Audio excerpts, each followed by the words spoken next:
मो भौणी मो बड़ भौणी अच्छी बोली मु एते दिन ये दुनिया रे अच्छी।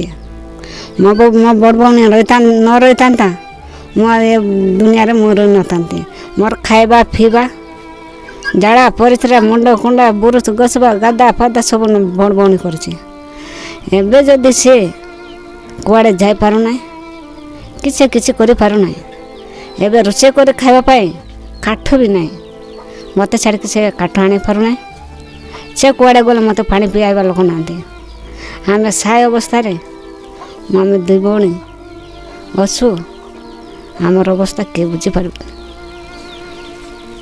नवीन ओडिशा रे पुरातन दुख दुख देखिबा किए 12 वर्ष हैला बेड रे पड़ी रहिसंती युवती जनक ना उठी पारुछंती ना बसी पारुछंती ना निजर नित्यकर्म करि पारुछंती। 12 वर्ष हैला दुख रे काटुछंती जीवन। एही भली एक अभावनीय घटना देखिबा को मिलिछि कोरुकुंडा ब्लॉक तल्लाकोटा ग्राम पंचायत अंतर्गत गोरेपोस पाली ग्राम रे। पीड़िता युवती जनक हेउछंती बृंदा कबसी बयस पाखापाखि 27 वर्ष। 12 वर्ष बयस रे हाथ बिंधा आरंभ होय परे पाद आंठो बिंधा आरंभ हैला। धीरे धीरे देह सारा बिंधा आरंभ हैला जहा फल रे से कोनोसी काम करिबा को अक्षम होय गले। कोरुकुंडा गोष्ठी चिकित्सालय रो मालकानगिरी एवं मालकानगिरी रो कटक पर्यंत समस्त डाक्तरखाना रो द्वारस्थ होइथिले किंतु कोनोसी उपशम पाई पारिले नाही बोली पीड़िता कहते।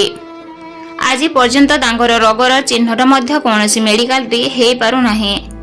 पीड़िता जनक अल्प बयस रे बापा माँ को हराई बसिथिले। तांकर 3टी भाई थिले मध्य कौनसी प्रकार सहाय्य करू नाहंती। एही परिस्थिति रे तांकर बड़ भौणी रुकुणा कबासी साजिछंती अंधर लौड़ी। रुकुणा मध्य जणे विकलांग से साना भौणी समस्त प्रकार जत्न नियंती। तांकर नित्यकर्म ठारू आरंभ करी प्रत्येक कार्य साहाय्य करती। साना भौणी को छाड़ी से कुआडे मध्य जाई पारु नाहंती। दुई भौणी को मासिक भत्ता और चाउल व्यतीत अन्य कौनसी सरकारी सुविधा मिलु नाही बोली समाने कहंती। सिमाने सरकारक निकट रे निवेदन करिसंती जे तांकर उत्तम चिकित्सा करा जाऊ एवं सुस्थ जीवन यापन निमंते सक्षम करा जाऊ। सरकारक एते सब योजना थिबा सत्वे बृंदांक एही भली करुणा दृश्य कोन पाई ताहा वर्तमान बुद्धिजीवींक माहौल रे प्रश्नवाची। खबर प्रसारण परे सरकारक केउ योजना बृंदांक रोगर उपशम करिबारे साहाय्य हेब ताहा देखिबाकू बाकी रहिला। कोरुकुंडारू राजेंद्र हंतालंक रिपोर्ट ब्रह्म मुहूर्त लाइव।